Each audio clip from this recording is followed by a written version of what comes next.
Hi മകളെ. അപ്പൊ ഞാൻ നീറ്റ് എക്സാമിനേഷന് വേണ്ടിയിട്ട് എല്ലാവർക്കും കഴിഞ്ഞ മെയ് 3-ാം തീയതി ഒരു ഓൾ ദി ബെസ്റ്റ് തന്നതാണ്. നിങ്ങൾ എല്ലാവരും പോയി എക്സാംസ് എഴുതുകയും ചെയ്തു. എക്സാംസ് എഴുതിയതിനു ശേഷം എന്നെ വിളിക്കുകയും ചെയ്തു.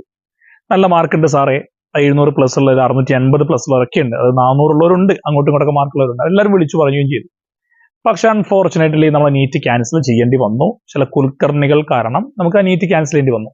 ഒരുപാട് 23 ലക്ഷം 24 ലക്ഷം പിള്ളേർ എഴുതിയ എക്സാംസ് ക്യാൻസൽ ചെയ്യുമ്പോൾ ഉണ്ടാവുന്ന മാനസിക പ്രശ്നങ്ങളൊക്കെ നമുക്കറിയാം.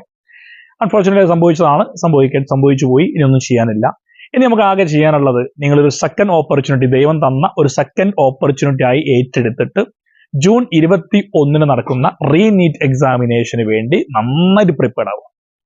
നന്നായിട്ട് പ്രിപ്പയർ ചെയ്യുക. ഇപ്പോഴുള്ള മാർക്ക്, ഇപ്പോൾ 700+ വാങ്ങിച്ചവർ ആ മാർക്ക് സസ്റ്റെയിൻ ചെയ്യാനും, അതുപോലെ തന്നെ മാർക്ക് കുറഞ്ഞവരുണ്ട്, 300 400 മാർക്ക് വാങ്ങിച്ചവരുണ്ടായിരുന്നു, അവർക്ക് രണ്ടാമത്തെ ഒരു ഓപ്പർച്യൂണിറ്റി ആയിട്ട് അത് കണക്കാക്കി നല്ല മാർക്ക് സ്കോർ ചെയ്യാൻ വേണ്ടി പോവുക.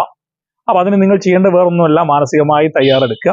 രണ്ടാമത്തത് ഫിസിക്സ് ഒക്കെ നന്നായിട്ട് ക്വസ്റ്റ്യൻസ് ചെയ്ത് നോക്കുക. കെമിസ്ട്രിയും അതുപോലെ തന്നെ ഒരുപാട് ക്വസ്റ്റ്യൻസ് വീണ്ടും ചെയ്യുക. ഒരിക്കൽ ടച്ച് വിട്ടുപോരുത്. നിങ്ങളിപ്പോൾ പഠിച്ച ടച്ച് ഒന്നും വിട്ടുപോരുത്. നന്നായിട്ട് ചെയ്തുകൊണ്ടിരിക്കുക, ഒരു നിമിഷം പോലും കളയാതെ. കാരണം നിങ്ങൾ ഒരുപാട് പരിശ്രമിച്ചിട്ടാണ് കഴിഞ്ഞ നീറ്റ് എഴുതിയത് അല്ലേ. അപ്പൊ അതുപോലെ തന്നെ ഒന്നും കൂടി ഒരു അവസരം തന്നതാണ്. അപ്പൊ ഒരു മാസം കൊണ്ട് എന്ത് ചെയ്യാവുന്ന ഉഷാറാക്കിയിട്ട് നന്നായിട്ട് ഈ അവസരങ്ങൾ നഷ്ടപ്പെടുത്താതെ വീണ്ടും ഒരുപാട് ക്വസ്റ്റ്യൻസ് ചെയ്യുക. ബയോളജിയും അതുപോലെ തന്നെ ക്വസ്റ്റ്യൻസിന് പകരം NCERT ടെക്സ്റ്റ് ബുക്ക് കൃത്യമായിട്ട് വായിക്കുക.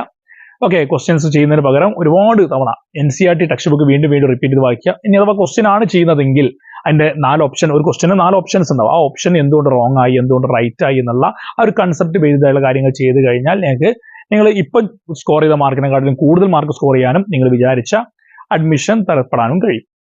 അതുകൊണ്ട് ടെൻഷൻ അടിക്കേണ്ട, എല്ലാവരും നല്ല രീതിയിൽ തന്നെ പ്രിപ്പയർ ആക്കി മുന്നോട്ട് പോവുക. അപ്പം റീനീറ്റ് ചെയ്യുന്ന ആൾക്കാർക്ക് പുതിയൊരു അപ്ഡേഷൻ ഇന്ന് വന്നിട്ടുണ്ട്. നിങ്ങൾക്ക് എല്ലാവർക്കും അറിയാം, ചില കുട്ടികൾ എന്നെ വിളിച്ചു പറഞ്ഞു, സാറേ ക്വസ്റ്റ്യൻസ് ഒക്കെ എളുപ്പമായിരുന്നു, എഴുതാനും പറ്റി,